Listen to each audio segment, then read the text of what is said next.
प्रभु यीशु मसीह के मधुर और मीठे नाम में आज दिनांक 22 अप्रैल दिन सोमवार को आप सब श्रोताओं का हम स्वागत करते हैं। आज के मनन के लिए जो वचन लिया गया है याकूब के पत्र उसका 2 अध्याय 8 पद।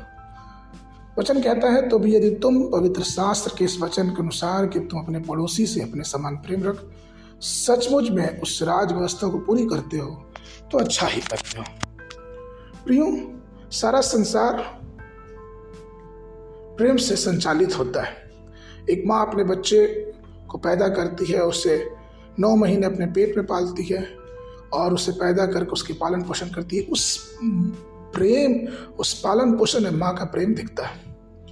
और इसी प्रकार परमेश्वर हमसे प्रेम करता है। यशायाह उसके 66 के 13 में वचन कहता है, जिस प्रकार माता अपने पुत्र को शांति देती वैसे मैं भी तुम्हें शांति दूंगा और तुमको यरूशलेम में शांति दूंगा। यशायाह 49 के 15 वचन कहता है, क्या ये हो सकता है कि कोई माता अपने दूध पिए बच्चे को भूल जाए और अपने जन्मा हुए लड़कों को दया ना करे? हाँ, वो भूल सकती है, परंतु परमेश्वर कहता है कि मैं तुझे कभी भूलूंगा न त्यागूंगा। प्रियो, नए नियम में 2 आज्ञाएं हैं। सबसे पहले कि हमें परमेश्वर से प्रेम करना है और दूसरा कि हमें अपने पड़ोसी को अपने समान प्रेम करना है।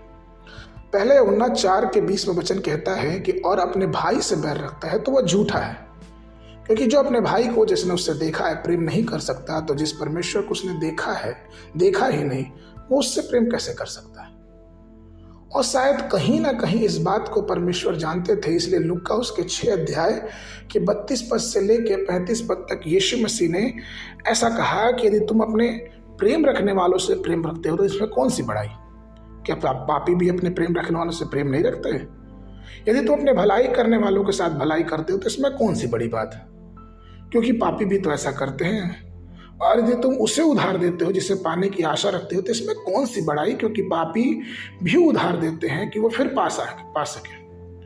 वरन अपने शत्रु से प्रेम रखो और भलाई करो और फिर जाने कि आस न रख के उधार दो और तुम्हारे लिए बड़ा फल होगा और तुम परम प्रधान के संतान ठहरोगे, क्योंकि वह जो धन्यवाद नहीं करते वे बुरे पर भी कृपाल है। प्रियो, इस प्रेम को साबित करने के लिए एक फरीसी ने यीशु मसीह से पूछा कि मेरा पड़ोसी कौन है, और यीशु मसीह ने इसके उत्तर में एक बड़ा अच्छा बात बताया कि किस प्रकार से उसने बताया कि एक सामरी व्यक्ति किस प्रकार से यरूशलेम को यरीहो को जा रहा था और किस प्रकार से लोगों ने उसे लूटा, डाकुओं ने मारा पीटा, और जो लेवी जा रहा था, जो याजक जा रहा था, उसकी मदद नहीं की, लेकिन एक सामरी अर्थात अछूत जो उस समय के जातियों में सबसे नीची जाति का था, उसने उसको उठाया, उसके घाव पे तेल और दाखरस लगा कर उसकी पट्टी बांधी और उसकी सेवा टहल गई। लूका उसके 10 के 34 में सब वृत्तांत को हम पढ़ सकते हैं। तो प्रियो, ये बात बाहर निकल के आती है कि प्रेम ही दया का आधार है, और जब हम एक दूसरे पे दया करते हैं तो हम उसके अंदर परमेश्वर के प्रतिरूप को प्रसारित करते हैं, क्योंकि प्रभु हमारे अंदर एक प्रेम और एक दया को देखना चाहता है, और वो चाहता है कि अपने जीवनों से बहुत से लोगों को उस प्रेम को दिखा के परमेश्वर के पास लेके आए और परमेश्वर का बहुत बड़ा अनुग्रह हमारे जीवनों पे होने पाए। इसलिए प्रभु प्रिय लोगों, हम इस बात को हमेशा याद रखें कि परमेश्वर हमें चाहता है कि अपने चाल चलन, अपने प्रेम से बहुतों को परमेश्वर के लिए जीते, जिससे परमेश्वर की आशीष और परमेश्वर की बरकत बहुतों के जीवन में हमारे द्वारा आने वाला हो सके। आज के मनन के लिए इब्रानियों की पुस्तक उसका 13 अध्याय 2 पद। पहुनाई करना ना भूलना, क्योंकि इसके द्वारा कितनों ने अनजाने में स्वदूतों की भी पहुनाई कर दी। बाइबल अध्ययन के लिए सुबह के समय 2 सामुएल 14-15 अध्याय, शाम के समय लूका उसका 17 अध्याय 1 पद से लेके 19 पद तक। परमेश्वर आप सबको आशीष देवे।